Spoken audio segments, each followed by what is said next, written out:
So this is a good one. It kind of goes right in with that. Ideally, we all learn from our past actions, good or bad, and make adjustments to improve ourselves as people and athletes. Knowing what you know now, what do you wish you knew back in high school?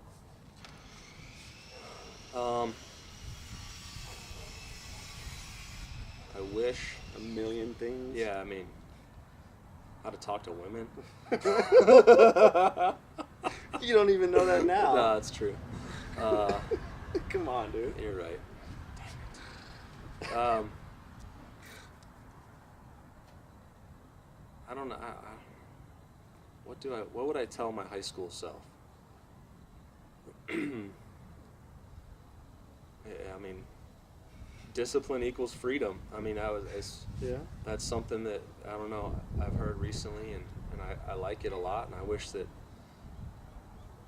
I felt like I was decently disciplined in high school and college, but I feel like I could have been more so and grown even more in those years had I known that how important discipline is, and that it's not a negative word. I think when you're young, you're like, oh, I'm being disciplined, and it's not. It's not always a good thing. Yeah, but it really is a good thing, and I think that if I could get that point across to my younger self, I think that would be good. Yeah, I know. I would go back and tell myself to go ahead and figure out what time management meant before going into college, and not after I had already started college. And if you haven't read the piece in the PMR project titled "Roller Skates" by Pat Murphy, Coach Pat Murphy, he says it in there as well.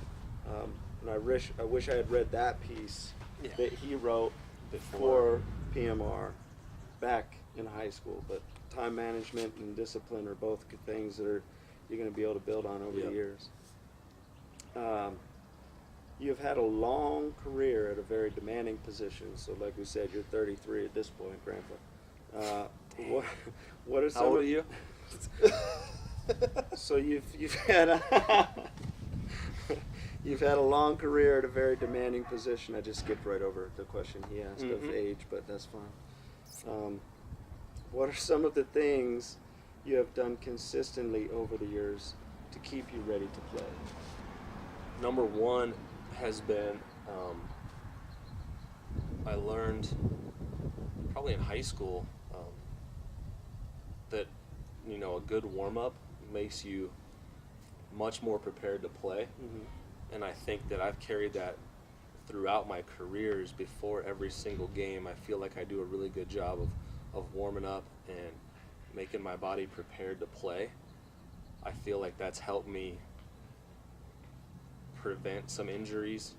It hasn't prevented all injuries, but another thing is nutrition has been another thing that's kept me playing for a while.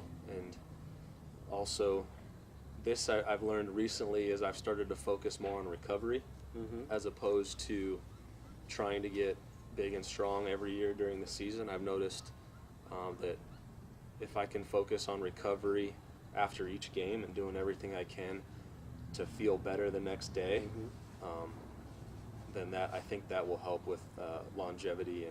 And last year I was 32, and it was probably the best that I felt day to day. And when I was in AAA, I was playing 5 or 6 days a week, and it was honestly the best my body has felt ever. And that's with what time were a lot of your flights? Yeah, I mean, we were at the airport usually like 5 a.m. After a night game? After a night game, or it was. So by the time you finish the game, the game ends at 9:30, 10 o'clock, you get done handling what you need to do in the locker room, whether, ice bath, post-game treatment, meal, shower, all that stuff. Then you got to kind of come down from the game. You kind of recap in your mind what you did well, what you didn't do well, what you need to improve on. So by the time you get done with all that stuff and you walk out of the clubhouse and now you're trying to calm down after all that and slow the mind down. What time is it? Yeah, I mean, you're getting home at the earliest. You're getting home at 11, and you're probably not falling asleep until midnight. and then you're waking up 4.5, 5 hours later, and that was it's tough when you're doing that travel, and guys in the minor leagues know how hard it is either on a bus or a plane, but that's another thing where discipline will help, and that discipline builds mental toughness, and you realize that, hey, I woke up today at 5 and I flew 3 hours, and now I'm going to the field at 2 o'clock and I got to do batting practice in a game. And you step back and you think about it, you're like, well, there's dudes in the military that are up for 2-3 days at a time, and they don't sleep, and they got to perform, and they got bullets with higher stakes. And they got bullets flying at them. I'm pretty sure that I can bear down and play a game tonight. I can for suck it up. for 3 hours. Yeah, I mean, just step back and think about how lucky you have it that you're playing baseball for a living, or even in college or high school, and there's no reason to complain. You're tired, or you don't feel 100%. Most of the time, you're not going to feel 100%. Right. Yeah. Good answer.